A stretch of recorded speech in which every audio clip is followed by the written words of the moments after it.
9个月之后再看陈晓和陈妍希，才惊觉原来陈妍希说的都是真的。其实最可怕的其实是无视，你真的对一个人冷漠了，你讲都不想讲了，我觉得那才是可怕的一件事情。从甜到发后到老死不相往来，陈妍希、陈晓到底经历了什么呢？今天呢，我们就来复盘一场爱情消亡史，你会明白啊，有些爱消失的比你想象中的还要残忍。这故事呢，要从2013年开始说起。那时候陈晓那是内娱出了名的恐婚主义者啊，性格孤僻，难以接近。直到他在《神雕侠侣》剧组呢遇到了这个陈妍希啊，虽然说当时这个陈妍希的小龙猫造型啊被全网去群嘲，但是在这个陈晓眼里啊，她就是那个清纯完美不食人间烟火的姑姑。他在采访里形容那种感觉啊，我感觉呢像是被雷劈到了一样。这句话暴露了陈晓极度理想主义的爱情观，他爱上的可能不是现实中的陈妍希，而是他给陈妍希加上一层厚厚的沈佳宜的滤镜。那时候他们是真的甜呀。这陈妍希呢曾幸福的回忆啊，陈晓粘人的像个孩子，陈妍希拍戏啊，陈晓就去探班给他惊喜。老婆，给你一个惊喜啊，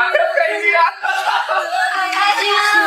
是吗？这种依赖那是装不出来的。他在巴黎塞纳河包下的游艇求婚，用 3D 打印复刻了小龙女雕像，他给儿子取名叫做陈沐晨。他们在婚礼上那个先头杀的吻啊，眼神里宠溺简直快要溢出来。那时候陈晓以为自己啊找到了在这个娱乐圈大染缸里唯一纯净的白月光，他把自己所有的安全感呢都寄托在了这个比他大4岁的姐姐身上。殊不知呀，把一个人神化往往是毁灭的开始。梦碎的时刻呢来得比想象中的还要快。2017年呢是一个绝对的转折点啊，那一年呢台湾省啊某男星婚变牵扯出了纯情女神的出轨大瓜，虽然说没有指名道姓啊，但是所有的线索、时间线呢都被有心人啊往这个陈妍希身上去引。尽管陈妍希及工作团队第一时间出来辟谣，但是根本没有人在乎真相，这看客们在乎那点猎奇的刺激感。而且呢，这件事啊也像是一根刺，狠狠地扎进了陈晓的心里。陈晓是一个什么样的人啊？他是一个有感情洁癖的人，他眼神里的光呢是靠信任支撑的。当沈佳宜的滤镜碎了一地，当他发现自己心目中啊那个单纯的姑娘在复杂的名利场里啊其实游刃有余的时候，他的世界就崩塌了。从那一年开始，我们肉眼可见的发现陈晓就变了，他从那个阳光爱笑的大男孩瞬间就变成了一个胡子拉碴、眼神忧郁的颓废大叔。他和陈妍希同框的时候啊，那种自然的肢体接触消失了，他开始刻意保持距离，甚至在红毯上呢，两人像是一个被强行拼凑在一起的最熟悉的陌生人。随着离婚官宣呢，更多扎心的细节被扒了出来啊，我们才发现啊，原来这段婚姻的裂痕啊，早就藏在那些看似甜蜜的假象里。陈妍希呢，曾在节目中吐槽啊，因为这个陈晓性格极度的宅啊，不喜欢出门，所以婚后的约会呢，变得是异常的艰难。现在每次都是到我生日的时候，我才会跟他说，老公，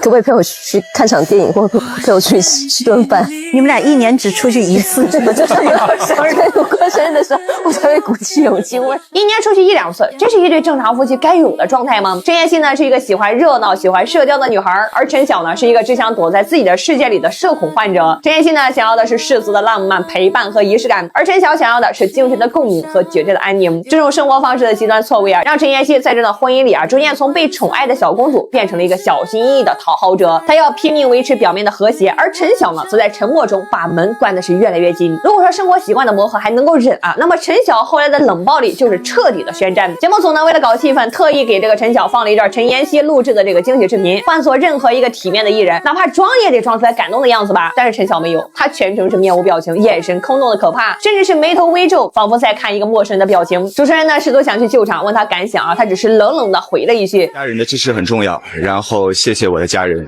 对我的理解，对我的支持啊！连名字都不愿意提，连笑容都吝啬给一个，那种甚至懒得演一下的冷漠，比当众吵架更让人心寒。那一刻，他其实呢已经在这个名利场里啊单方面宣布这段婚姻的死亡。而2024年，陈妍希父亲的去世呢，则彻底撕开了最后的遮羞布。这是一个即便已经离婚啊，出于人道主义啊，也该去送一程的这个时刻。这王心凌啊、容祖儿这些朋友都去了，都在忙着安慰陈妍希，但是身为女婿的陈晓呢，全程隐身。他一人在剧组拍戏，宁愿被全网骂冷血、没有良心、不顾人情世故，也不愿意再踏入陈妍希的世界半步。这得是多大的仇啊，或者说是多大的决绝呀！他拉黑了陈妍希，拒绝见面啊，只通过中间人传话。他甚至愿意净身出户，只要能够离婚，钱可以不要，人必须走。这哪里是离婚，这分明是逃命啊！这就像是一个被困在笼子里的兽啊，拼了命的想要去挣脱那个让他窒息的严希福。2025年的2月呢，两人终于发了离婚声明啊，没有撕逼，没有指责。声明里写着，因为长期性格不合及生活理念差异，这大概呢是这段婚姻里啊最后的一句真话。陈晓和陈妍希呢就像是两福世界的人。陈妍希呢是现实主义者，她懂得经营，懂得妥协，懂得在婚姻变冷之后说